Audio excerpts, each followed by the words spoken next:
El silencio de las ciudades en ruinas y la gente muerta.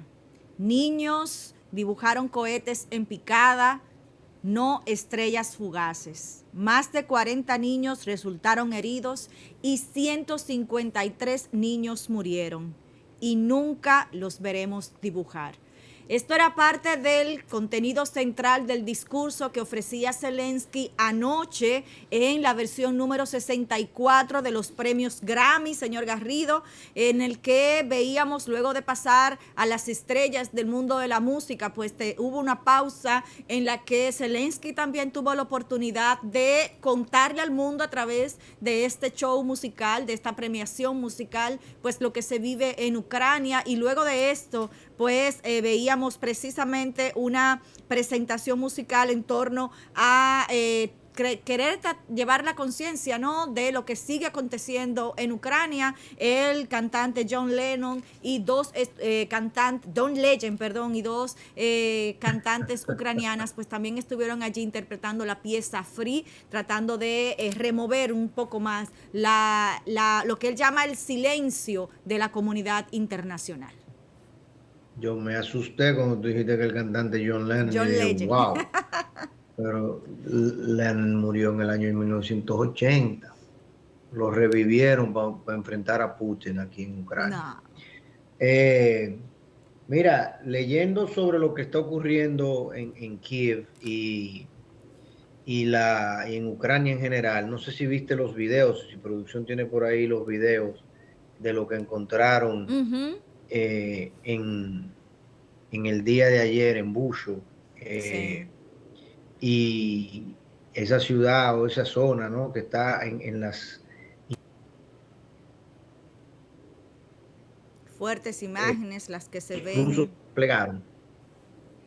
Sí, lamentablemente son imágenes muy duras que muestran fosas comunes, muestran cadáveres en las aceras, personas datadas de las manos, eh, y asesinadas a sangre fría.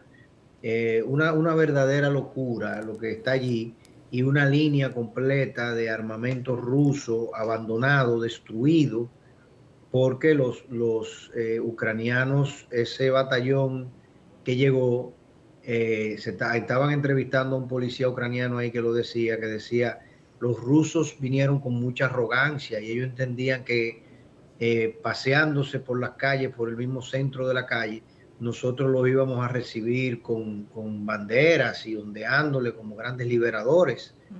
Y realmente lo que hemos hecho es destruir su armamento. Aparentemente los rusos sí recogieron los cuerpos de sus soldados, y ese grupo sí fue retirado, pero la estrategia, Ana, aparenta ser la de destruir todo lo que pudieron en ese primer mes, mes y algo de ataques, y replegarse al este, o sea, Sí. replegarse a Lugansk y Donetsk, y abandonar toda la zona de alrededor de Kiev y todo lo que, imagínate, ciudades como Mariupol, Kharkiv, etcétera, han sido destruidas de manera prácticamente absoluta. Y el mismo Zelensky ayer en los Grammy hablaba de que soñaba con su reconstrucción y con que volviesen a brillar. Y hoy Zelensky, al visitar, decía que era muy difícil para Ucrania negociar, Ujú. que realmente se sentía que con unos ataques y unas acciones tan despiadadas por parte del ejército ruso, era muy difícil para los ucranianos negociar. O sea, que se sentían totalmente abatidos y con mucho rencor, ¿no? Evidente frente a lo que está sucediendo, pero, pero ese repliegue hacia el este, entonces me imagino, si los ucranianos ahora se refortalecen alrededor de Kiev y potencialmente de otras de las ciudades anteriormente atacadas por los rusos, estaríamos hablando de que la negociación se va a dar efectivamente a partir de esas dos zonas, Ujú. y de lo que los ucranianos pudiesen hacer frente a la OTAN, frente a la Comunidad Económica Europea, etcétera, etcétera.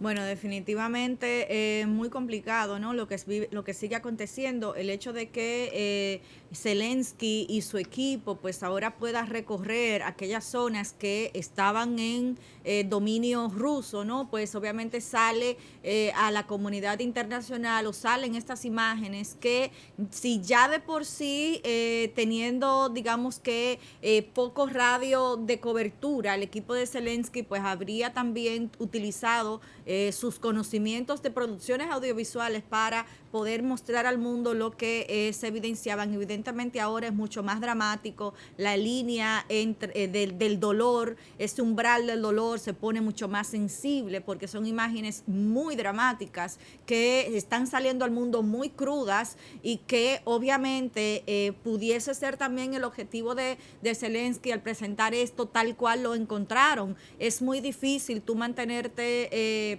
inamovible, en silencio, cuando las imágenes son tan dramáticas. Y el mismo hecho de repetir en varias oportunidades cuántos niños han perdido la vida es como símbolo quizás de la vulnerabilidad de los inocentes, personas que se han quedado en refugios, personas adultas, mayores adultos que se han resguardado bajo tierra, han estado en espacios muy vulnerables como el teatro que vimos hace 2 semanas que fue atacado y en el que murieron niños y ancianos, pese a que había una indicación de que habían allí menores de edad. Sin duda tiene que mover al mundo mucho más en torno a esto. Y justamente el hecho de que Zelensky dijera, luego de entrar a este territorio y encontrar la desgracia en su propio suelo, como en el caso de estas víctimas fatales, de decir que ya la negociación no puede ser la misma con Rusia luego de lo que se evidencia, obviamente pone quizás un paso más atrás de lo poco que se había podido lograr en la última negociación en Turquía, ¿no? Mira, las imágenes de Busha son realmente espantosas. Y las acciones por ejemplo, yo lo dije hace unos días, esto no va a ser algo que va a concluir en 2 días ni en 2 semanas. Yo creo que por eso precisamente todos los mercados económicos se han, digamos, restablecido y han vuelto a una cuasi normalidad con las subsiguientes consecuencias. O sea, los dos países en conflicto tienen ahora mismo serios inconvenientes. Uno, porque el otro le está atacando de manera directa y destruyendo de manera directa. Y el primero, Rusia, porque las sanciones económicas le está lentamente erosionando, socavando y maltratando de manera importante su economía. Y por la vía de la economía lo que se persigue es desequilibrarlo políticamente. Pero aún no lo desequilibre políticamente, económicamente los rusos están sufriendo. Sí. Y hoy se piden más sanciones para Rusia y ya están pidiendo sacarlo del Consejo de los Derechos Humanos, obviamente por estos ataques, porque aquí no se está defendiendo ni preservando la salud y la vida de nadie, todo lo contrario, el ejército ruso aparenta ser muy despiadado, casi nivel de Segunda Guerra Mundial. Entonces, en definitiva, ¿cómo puede ser usted miembro del Consejo de los Derechos Humanos? Eso por un lado. Pero por el otro, si tú te fijas, por ejemplo, en el fin de semana, vencía realmente el 1 de abril, los rusos le habían dado un ultimátum a Europa de que si no le pagaban en rublos los contratos que ya estaban establecidos en dólares, por el gas natural y el petróleo, ellos le iban a cerrar las vías de acceso, o sea, le iban a cerrar los gasoductos y los oleoductos. Sin embargo, eso no sucedió y Europa se negó a pagar esos contratos que ya estaban establecidos en dólares y en euros, a pagarlo en rublos. Eventualmente lo que se está hablando, y es algo muy interesante, es que las negociaciones potencialmente se van a hacer en oro, porque los rusos no quieren saber de las monedas de Occidente, y Occidente no quiere saber de la moneda rusa. Imagínate tú que los contratos de petróleo y de gas natural se coticen en rublos. Si esos contratos se cotizan en rublos y se mantienen en rublos, tú literalmente lo que le estás diciendo a Putin es que él va a vender el petróleo y se lo va a ganar completico, porque lo único que él tendría que hacer es imprimir rublos.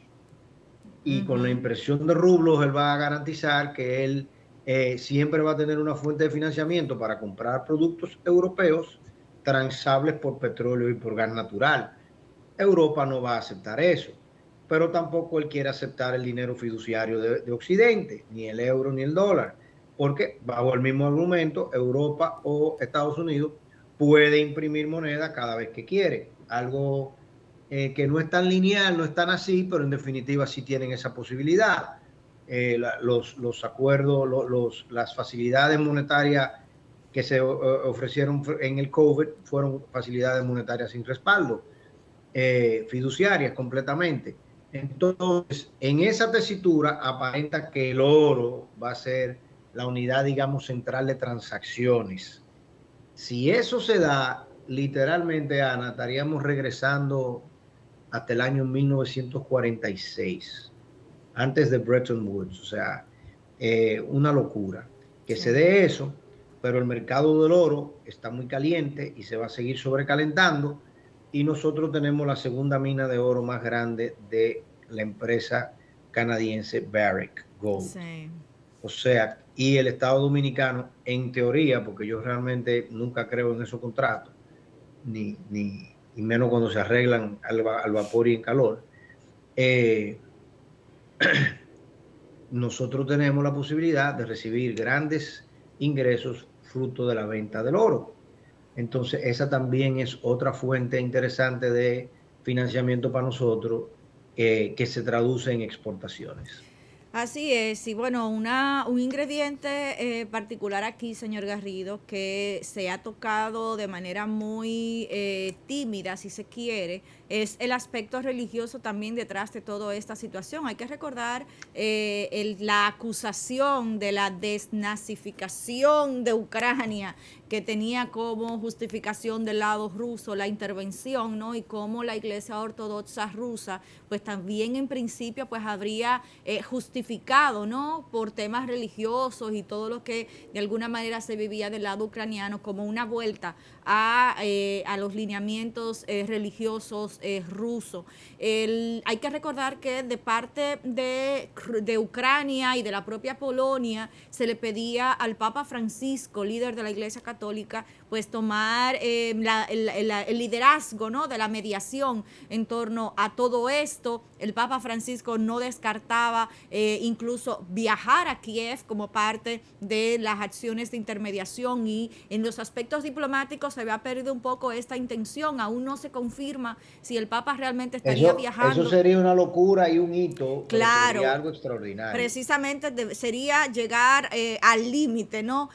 Por el nivel de riesgo que esto implica. Sí, el cardenal de Polonia ha viajado varias veces a Kiev tratando de mediar. Lo que sí ha dicho el Papa Francisco es que siguen manteniendo las negociaciones o las conversaciones más bien con su homólogo de la Iglesia Ortodoxa en Rusia, como parte de tratar de bajar un poco las aguas, porque como decía, al principio de todo este confrontamiento la Iglesia Ortodoxa rusa pues mantuvo una posición muy firme, justificando la intervención. Obviamente hay que recordar que el poder político de la Iglesia en Rusia obviamente es un brazo derecho, o al revés, trabajan muy de la mano, muy cercanos con el Vladimir Putin, y obviamente la asesoría religiosa, ese liderazgo dentro del catolicismo ortodoxo que señala a Putin como parte de sus justificaciones, estilo de vida,